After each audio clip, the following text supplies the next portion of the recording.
ونعم النصير. أعوذ بالله من الشيطان الرجيم. أعوذ بالله من النار وغضب الجبار ومن شر الكفار. العزة لله الواحد القهار.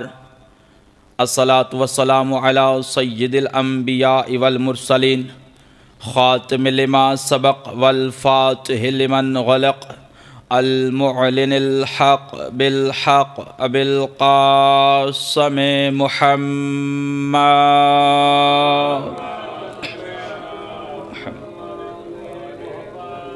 وأهل بيته الطيبين الطاهرين المعصومين المنتجبين المظلومين الذين أذهب الله عنهم رجسه وطهرهم تطهيرا.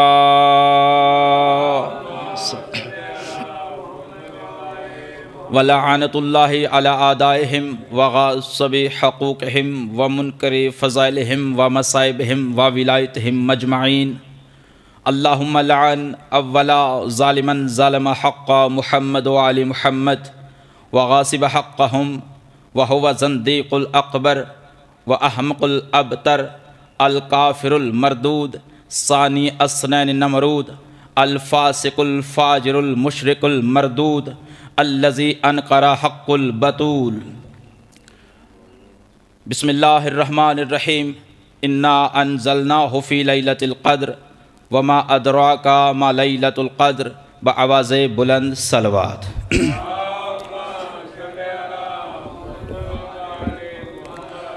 درود زحمت نہیں، عزت ہے، شان نہیں، مان ہے، گناہوں کا کفارہ ہے، رزق میں کثرت کا باعث ہے، خوشنودی آل محمد کی دلیل ہے، رحمت پروردگار کے نزول کی سند ہے. مل کے صلوات کا سہارا لیجئے. محمد. سب سے پہلے دعا گو ہوں خالق کائنات ہمارے بھائیوں کا یہ اہتمام، بالخصوص محترم محفوظ اصغر صاحب، جناب بھائی ساجد صاحب، جناب غلام عباس صاحب، جناب اشرف صاحب، مالک دو جہاں، ان کی یہ صف ماتم اپنی بارگاہ میں قبول و منظور فرمائے. جتنے احباب آپ مجلس حسین میں جلوہ افروز ہیں، خالق کائنات ہر ایک کو آپ کی نیتوں کے مطابق اجر عطا فرمائے. سلسلہ گفتگو آپ کے اذہان میں محفوظ ہے. ایام سیدہ کے حوالے سے کل گفتگو کو یہاں پہ تمام کیا تھا کہ اللہ نے جناب سیدہ کو اپنے نور سے خلق کیا ہے. اللہ نے جناب سیدہ کو اپنے نور سے خلق کر کے عرش پر ایک قندیل کی صورت میں لٹکا دیا، اور جناب سیدہ کے نور سے زمین و آسمان روشن ہو گئے. تو رسول اللہ کے سامنے بندے نے سوال کیا کہ یا رسول اللہ، سیدہ جو آسمان پہ رہتی تھی، نور کی صورت میں رہتی تھی، تو مولا بتائیے تو صحیح کہ سیدہ کی غذا کیا تھی؟ سیدہ کی غذا کیا تھی؟ سیدہ کھاتی کیا تھی؟ سیدہ کی خوراک کیا تھی؟ تو رسول اللہ نے فرمایا کہ سننا چاہتے ہو کہ فاطمہ کی غذا آسمان پہ کیا تھی؟ تو پیغمبر فرماتے ہیں التسبیح ہو والتقدیس ہو والتحلیل ہو والتحمید ہو.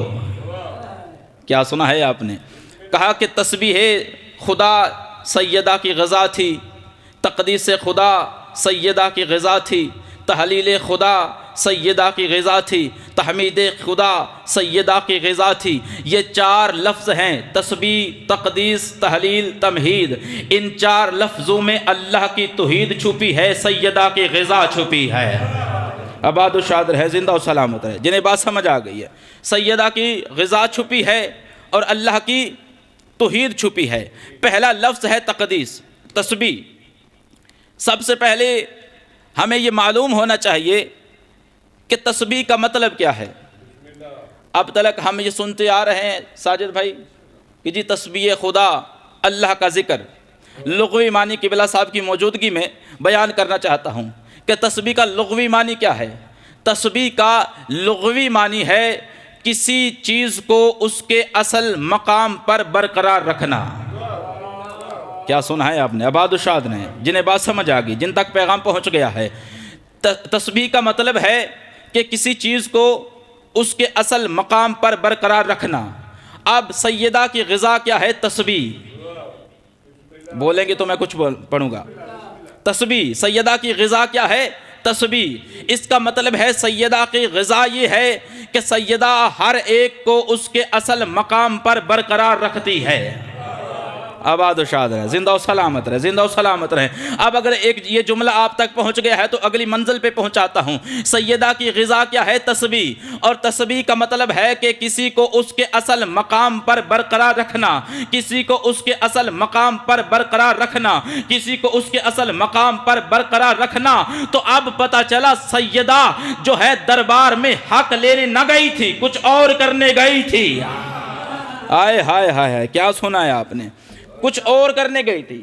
سیدہ دربار میں صرف حق لینے نہیں گئی تھی. اس لفظ کے ضمن میں توجہ فرمائیے گا. تسبیح کا مطلب کہ جو کسی کو اس کے مقام پر، اصل مقام پر برقرار رکھے. تو سیدہ دربار میں صرف حق لینے نہیں گئی تھی، سیدہ منبر پر بیٹھے غاصب کو یہ بتانے گئی تھی کہ تمہارا مقام میرے بابا کا منبر نہیں، میرے شوہر علی کے قدم ہیں. آئے ہائے ہائے، کیا پہنچا ہے آپ تک؟ سلامت رہیں، آباد و شاد رہیں. تمہارا اصل مقام میرے بابا کا منبر نہیں. اور سیدہ نے اوقات یاد دلائی، سیدہ نے مقام یاد دلایا کہ تمہارا اصل مقام کیا ہے. خطبہ فدق میں جملہ آتا ہے جس میں بی بی فرماتی ہیں، ایک گندی ندی سے گندا پانی پینے والوں. کیا سن ہے؟ گندی ندیوں سے گندا پانی پینے والوں، تمہارا مقام ذلت کا مقام ہے اور تم نے میرے بابا کے منبر پر قبضہ کر لیا ہے. اور دوسرا لفظ ہے تقدیس. ساجد بھائی آج اگر مجھے تھوڑا سا وقت ملا ہے تو میں کچھ آپ تک پہنچانا چاہتا ہوں. صلوات کا سہارا لیجیے گا.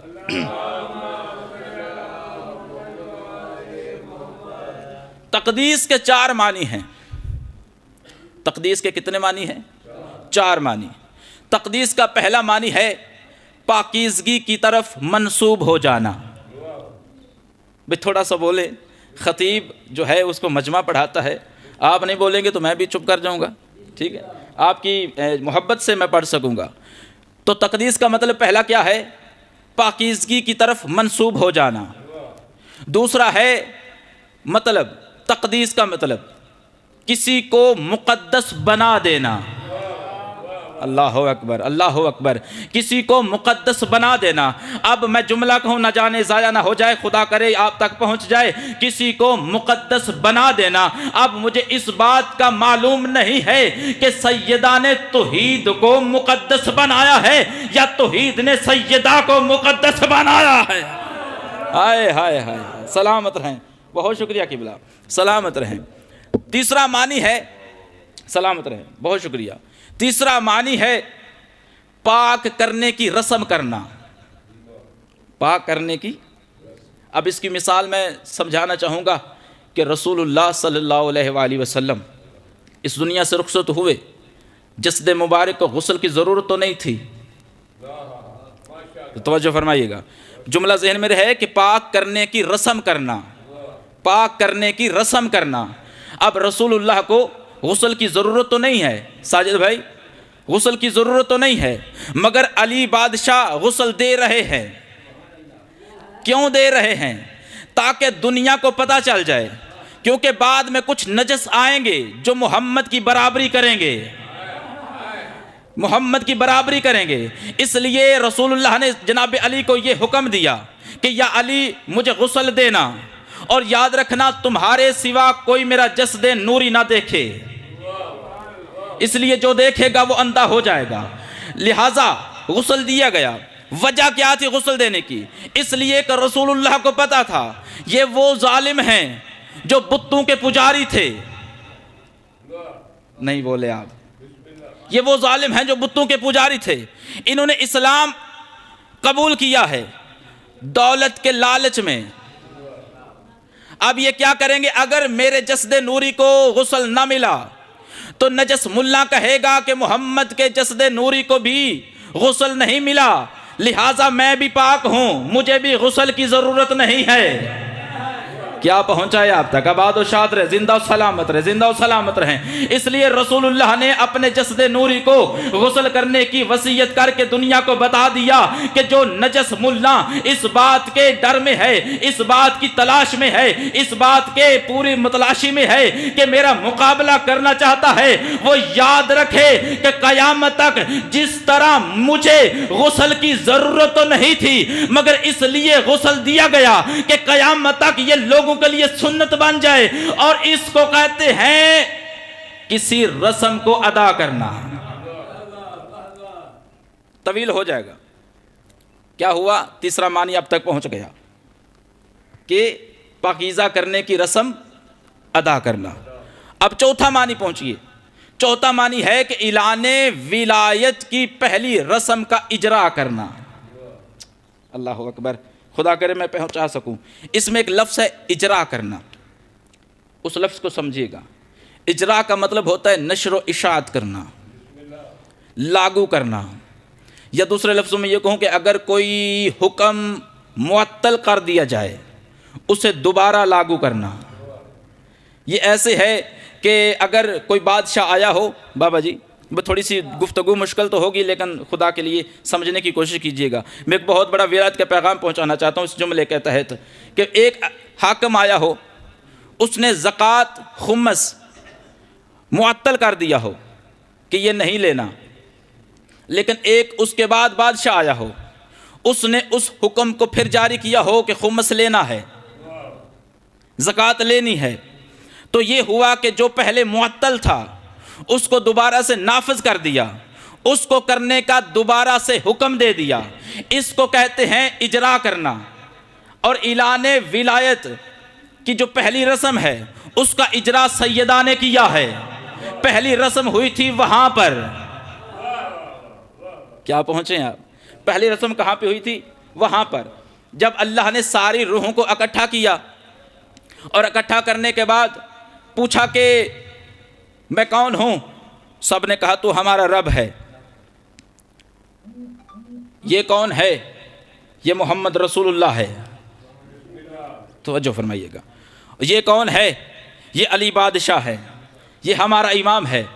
2 گواہیوں پہ نہیں، 3 گواہیوں پہ، جو الستو بربکم جو عہد لیا گیا، جو عہد و پما کیا گیا، تو 3 گواہیوں پہ، ایک اللہ کی گواہی، ایک محمد رسول اللہ کی گواہی، ایک علی ولی اللہ کی گواہی۔ اب سیدہ نے کیسے اجرا کیا؟ سیدہ نے ایسے اجرا کیا کہ جب دنیا میں رسول اللہ نے غدیر کے مقام پر علی ولی اللہ کا اعلان کیا، تو نبی کے جانے کے بعد کچھ غاصب منبر رسول پر بیٹھے، انہوں نے ولایت کے اعلان کو معطل کر دیا۔ پھر سیدہ نے کیا کیا؟ رسول اللہ کے جانے کے بعد علی کا بازو پکڑا، صحابہ کے دروازے پہ کھٹکا کے کہا کہ بتاؤ تو صحیح، کیا میرے بابا نے نہیں کہا تھا یہ تمہارا مولا ہے؟ سلامت رہے، آباد و شاد رہے، سلامت رہے۔ یہ ہے اعلان ولایت کی پہلی رسم کا اجرا کرنا۔ اب سیدہ کے بہت سے اسم ہیں، جیسے ایک لفظ ہے تسبیح، تسبیح خدا۔ تسبیح خدا میں کیا ہے؟ 34 بار اللہ اکبر، 33 بار الحمدللہ، 33 بار سبحان اللہ۔ بھئی ذکر کس کا ہے؟ اللہ کا۔ توجہ، ذکر کس کا ہے؟ اللہ کا۔ مگر اب تسبیح خدا نہیں رہی، تسبیح فاطمہ بن گئی ہے۔ تسبیح فاطمہ کیوں بن گئی ہے؟ وہ اس لیے کہ جو اس کی تعریف ہے وہ ان کی تسبیح ہے۔ آباد و شاد رہیں۔ میں اس کی مثال قرآن سے دیتا ہوں۔ قرآن کی ایک آیت ہے قبلہ صاحب کی موجودگی میں، سبی اسم ربک الاعلی، اپنے رب کے اسم کی تسبیح کرو۔ سبی امر کا صیغہ ہے، قبلہ صاحب اس کی تائید فرمائیں گے کہ اپنے رب اعلیٰ کے اسم کی تسبیح کرو۔ رب کی تسبیح نہیں، رب کے اسم کی تسبیح، رب کے اسم کی تسبیح۔ اور چھٹے امام کے سامنے بندے نے جب یہ آیت پڑھی کہ مولا یہ اسم کیا ہے کہ جس کی تسبیح کرنے کا اللہ حکم دے رہے ہیں، تو مولا نے فرمایا کہ تم نے قرآن کی آیت نہیں پڑھی کہ اللہ کے اچھے اچھے نام ہیں، اللہ کے پیارے پیارے نام ہیں، ان ناموں سے اللہ کو پکارو۔ مولا وہ پیارے نام کون سے ہیں؟ تو مولا نے فرمایا نحن اسماء الحسنہ، وہ پیارے نام ہم 14 کے 14، ہم 14 کے 14 مل کے، یا ہم 14 اللہ کے اسماء ہیں، ان ناموں کے ذریعے سے۔ اب ایک لفظ میں دینا چاہتا ہوں کہ بلا آپ کی موجودگی میں، اب اگر اسی آیت کو آگے سے پڑھیں نا، فَلِلَّهِ الْأَسْمَاءُ الْحُسْنَى فَادْعُوا بِهَا، اس کے آگے آیت ہے وَذَرُوا الَّذِينَ يُلْحِدُونَ فِي أَسْمَائِهِ، اس آیت کو سمجھیے گا قبلہ۔ وَذَرُوا الَّذِينَ، ان لوگوں سے دور ہو جاؤ، کن لوگوں سے؟ یلحدون فی اسمائہ، جو اللہ کے اسموں کو کسی غیر پر استعمال کرتے ہیں، جو کسی کو اللہ کے اسموں کو، میں نے قبلہ وہ ترجمہ کیا ہے جو اہل سنت والوں نے کیا ہے، میں نے اپنی فقہ کا ترجمہ نہیں کیا، آپ توجہ فرمائیے گا۔ دیکھیے اللہ کے اسموں کو کسی غیر پر اطلاق کرے کوئی، اس سے کیا کرو؟ دور ہو جاؤ۔ اب ایک اللہ کا اسم ہے الغنی، الغنی، غنی کا مطلب ہے جو بے محتاج ہو، جسے کسی کی محتاجی نہ ہو، اسے غنی کہتے ہیں۔ اور اللہ کہہ رہا ہے کہ جو اللہ کے اسموں کو کسی غیر اللہ پر اطلاق کرے، استعمال کرے، اس سے دور ہو جاؤ۔ علی غیر اللہ نہیں ہے، حسن غیر اللہ نہیں ہے، حسین غیر اللہ نہیں ہے۔ اب غنی کا نام جو بھی کسی غیر اللہ پر استعمال کیا جائے گا تو اللہ نے کہا کہ اس سے دور ہو جاؤ۔ اب ایک نام دنیا والوں نے کسی کا غنی بھی رکھا ہوا ہے، کسی کا نام غنی بھی رکھا ہوا ہے۔ اب وہ نام کس کا ہے؟ اللہ کا۔ وہ نقلی غنی جو بنایا گیا ہے اس کے بارے میں کہ وہ غیر اللہ ہے مگر اللہ کا نام استعمال کیا ہوا ہے، یہی وجہ ہے کہ اللہ کے حکم کے مطابق ہم ان سے دور ہیں، ہم ان سے دور ہیں اور علی علیہ السلام کے بالکل قریب ہیں، اللہ کے اسماء کے قریب ہیں۔ خداوند عالم نے جہاں پہ ان کو اتنے فضائل دیے وہاں پہ مسلمانوں نے بڑی مصیبتیں دی ہیں۔ 2 سے 4 منٹ، اس سے طویل نہیں، قبلہ صاحب بیٹھے ہوئے ہیں۔ حسین ابن علی، حسین کو نانا جان ہاتھوں پہ اٹھا کر گریہ کر رہے ہیں، یا جناب سیدہ آ گئی، بابا حسین ہاتھوں پہ اور رو رہے ہیں، گریہ کر رہے ہیں۔ کہ بیٹی ایک وقت آئے گا میری ظالم امت اس حسین کو پیاسا قتل کر دے گی۔ اس وقت سیدہ نے سوال کیا، بابا جب حسین مارا جائے گا کیا آپ ہوں گے؟ کہنا بیٹی میں نہیں ہوں گا، علی نہیں، علی بھی نہیں ہوں گے، میں فاطمہ نہ بیٹی آپ بھی نہیں ہوں گی۔ بابا پھر میرے حسین پہ روئے گا کون؟ گریہ کرنا، کوشش کرنا رونے کے دن ہے، بی بی کی شہادت کا دن ہے، بابا میرے حسین پہ روئے گا کون؟ اس وقت رسول اللہ فرماتے ہیں بیٹی فاطمہ اللہ قیامت تک ایک امت، ایک قوم پیدا کر دے گا جو تیرے حسین کا ماتم کرتے رہیں گے۔ عزادارو جب یہ پیغام جناب سیدہ نے سنا نا تو تب سے لے کر قبر میں جانے تک حسین کے رونے والوں کے لیے دعا کرتی رہی۔ میں مصائب سیدہ پہ آ گیا ہوں، تسلسل بن گیا ہے۔ عزادارو جب جناب سیدہ فاطمہ الزہرا ہاتھ ٹوٹا ہوا ہے، پسلیاں ٹوٹی ہوئی ہیں، اور جناب فضا سے کہہ رہی ہیں فضا قلم دعات لاؤ میں اپنے شیعوں کے لیے دعا لکھ دوں، اللہ تیری ہائے قبول کرے، اللہ تیری ہائے قبول کرے، قلم دعات لاؤ میں شیعوں کے لیے دعا لکھ دوں۔ بابا جی میں آپ سے سوال کرتا ہوں، جس کی ایک انگلی ٹوٹی ہو نا اس کو تکلیف برداشت نہیں ہوتی، اور جس کی 3 پسلیاں ٹوٹی ہو، اور روایت میں آتا ہے بابا دیوانہ صاحب کہ سیدہ دائیں ہاتھ سے تسبیح اٹھا کے پڑھ نہیں سکتی تھی، ہاتھ اتنا زخمی تھا۔ میں کہنا چاہتا ہوں جو بی بی تسبیح نہیں اٹھا سکتی، اللہ جانے قلم کیسے اٹھایا ہوگا۔ اللہ تیری ہائے قبول کرے، اللہ تیری ہائے قبول کرے۔ وہ بی بی قلم دعات شیعو تمہارے لیے طلب کر رہی ہے۔ کتنی عظیم قوم ہو تم کہ جو بی بی کہہ رہی ہیں فضا قلم دعات لاؤ، میں شیعوں کے لیے دعا لکھ دوں۔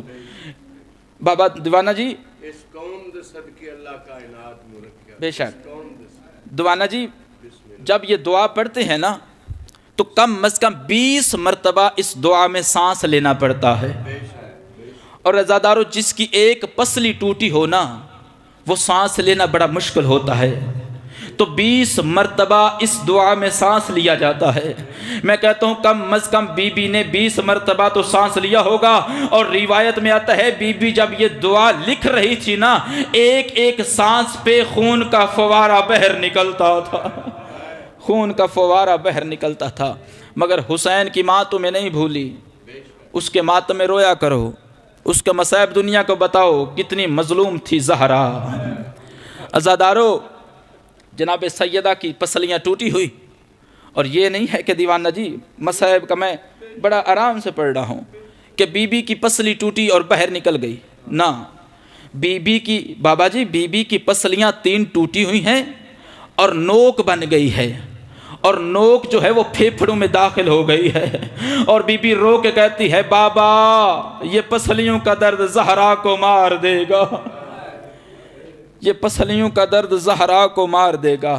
بس عزادارو آخر جملہ اور التماس دعا، وہ سیدہ جو تمہارے لیے دعا لکھتی رہی، روایت میں آتا ہے کہ دوسرے خلیفہ نے حاکم شام کو خط لکھا، خط میں اس نے کیا لکھا؟ اس نے لکھا کہ ہم نے زہرا کو بڑا مارا ہے، ہم نے زہرا کو بڑا مارا ہے۔ اس کا متن کیا تھا؟ وہ لکھتا ہے کہ ہم نے زہرا کو بڑا مارا ہے، وہ کہتا ہے کہ زہرا سینے سے دروازے کو بند کرتی تھی، میں دروازے کو دباتا تھا، یا کیا کہتا ہے کہ ایک طرف دیوار ایک طرف دروازہ، درمیان میں سیدہ پس گئی ہے، سیدہ کی پسلیاں ٹوٹ گئی ہیں۔ عزادارو کہتا ہے کہ ظالم کہتا ہے جب جس نے خط لکھا ہے وہ ظالم کہتا ہے میں نے ٹانگ ماری، یا سیدہ کی چیخ نکل گئی، یا سیدہ رو کے کہتی بابا میرا موسن شہید، بابا میری پسلیاں ٹوٹ۔ الا لعنت اللہ علی القوم الظالمین۔